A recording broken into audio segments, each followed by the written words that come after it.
Hi all, welcome back to my channel. എന്തെല്ലാന്ന് എല്ലാവരുടെയും വിശേഷങ്ങൾ?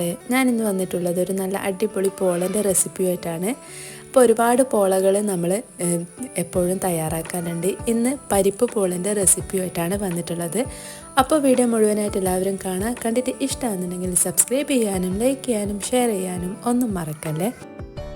അരക്കപ്പ് കടലപ്പരിപ്പ് ഒരു 3-4 മണിക്കൂർ മുമ്പേ സോക്ക് ചെയ്യാൻ വേണ്ടി വെച്ചിട്ടുണ്ടായിരുന്നു. അത് നല്ലോണം ഒന്ന് ക്ലീനാക്കി നമുക്ക് അരിപ്പയിലോ ഏതെങ്കിലും പാത്രത്തിലോ ഇട്ടിട്ട് ഒന്ന് അതിലെ വെള്ളമൊക്കെ ഒന്ന് കഴുകി കളയാം. അധികം വെള്ളം കയറണ്ട, അതുകൊണ്ടാണ് പരിപ്പ് ഇങ്ങനെ ഒന്ന് ഉണക്കിയെടുക്കാമെന്ന് വിചാരിക്കുന്നത്.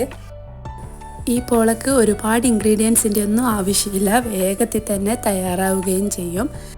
ആദ്യം തന്നെ നമുക്കൊരു മിക്സിൻ്റെ ജാറിലോട്ടേക്ക് ഒരു 5 മുട്ട പൊട്ടിച്ചൊഴിക്കുന്നുണ്ട്. അരക്കപ്പ് കടലപ്പരിപ്പിന് 5 മുട്ടൻ്റെ അളവാണ് കണക്കായിട്ട് വരാം. 5 മുട്ട പൊട്ടിച്ചൊഴിച്ചതിന് ശേഷം ഒരു 2 ടേബിൾ സ്പൂണ് പാലൊഴിച്ച് കൊടുക്കുന്നുണ്ട്, അധികം ഒഴിക്കണ്ട. അതിനുശേഷം പിന്നെ വേണ്ടത് പാൽപ്പൊടിയാണ്. ഒരു 1.5 ടേബിൾ സ്പൂണിനടുത്ത് പാൽപ്പൊടി ഇട്ട് കൊടുക്കുന്നുണ്ട്. പിന്നെ ഫ്ലേവറിന് വേണ്ടിയിട്ട് കുറച്ച് ഏലക്ക ഇട്ട് കൊടുക്കുന്നുണ്ട്.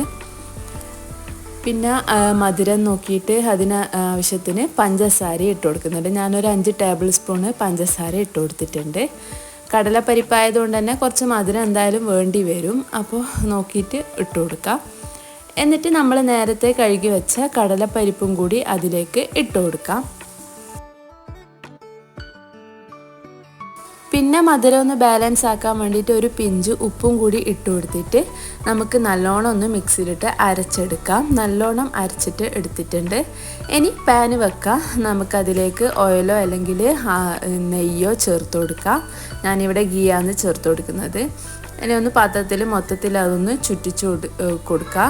എന്നിട്ട് ലോ ഫ്ലെയിം, ആദ്യം നല്ലോണം ഒന്ന് പാന് ചൂടായതിന് ശേഷം ലോ ഫ്ലെയിം ആക്കിയിട്ട് നമ്മൾ നേരത്തെ മിക്സിയിലിട്ട് അരച്ച് വെച്ച ആ അരപ്പ് അതിലേക്ക് ഒഴിച്ചു കൊടുക്കാം.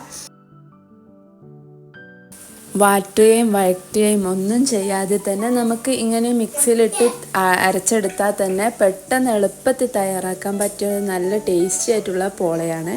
അപ്പോൾ എല്ലാവരും ഈ ഒരു പോള ട്രൈ ചെയ്ത് നോക്കാം, മറക്കല്ലേ. അപ്പോൾ നിങ്ങൾക്ക് വേണമെങ്കിൽ മുകളിൽ ഡെക്കറേഷനായിട്ട് എന്തെങ്കിലും നട്ട്സോ കാര്യങ്ങളോ ഇട്ട് കൊടുക്കാം. ഞാൻ കുറച്ച് ഈത്തപ്പഴം കട്ട് ചെയ്തിട്ട് ഇട്ട് കൊടുക്കുന്നുണ്ട്. അടിക്ക് പിടിക്കാതിരിക്കാൻ വേണ്ടിയിട്ട് വേണമെങ്കിൽ എന്തെങ്കിലും പഴയ പാനോ പാത്രമോ വെച്ച് കൊടുക്കാം. അപ്പോൾ ലോ ഫ്ലെയിമിലിട്ടിട്ട് ഒരു 15 മിനിറ്റ് കുക്കാക്കി കൊടുത്താൽ തന്നെ ഇതാ വെന്ത് വരും. അപ്പോൾ ജസ്റ്റ് ഒന്ന് നമ്മൾ കത്തിയോ എന്തെങ്കിലും വെച്ച് കുത്തി നോക്കിയാൽ തന്നെ വെന്തത് തിരിയും. തിരിച്ച് കുറച്ച് സമയം ഒന്ന് ഇട്ടിട്ട് മേൽഭാഗം കൂടി ഒന്ന് കുക്കാക്കി എടുക്കാം. ഇതാ നമ്മുടെ അടിപൊളി പരിപ്പ് പോള ഇവിടെ റെഡി ആയിട്ടുണ്ട്. അപ്പോൾ കട്ട് ചെയ്യുമ്പോൾ തന്നെ നിങ്ങൾക്ക് മനസ്സിലാവും നല്ല സോഫ്റ്റായിട്ട് പോള കിട്ടിയിട്ടുണ്ട്. ഇനി ഏത് ഷേപ്പിലാണെങ്കിലും കട്ട് ചെയ്തെടുത്തിട്ട് സെർവ് ചെയ്യാം. നല്ല സ്പോഞ്ച് പോലെയുള്ള അടിപൊളി പോളയാണ്. എന്തായാലും ട്രൈ ചെയ്ത് നോക്കാം. ഇതുപോലുള്ള നല്ല നല്ല റെസിപ്പീസുമായിട്ട് ഞാൻ ഇനിയും വരാം. അതുവരേക്കും ബൈ.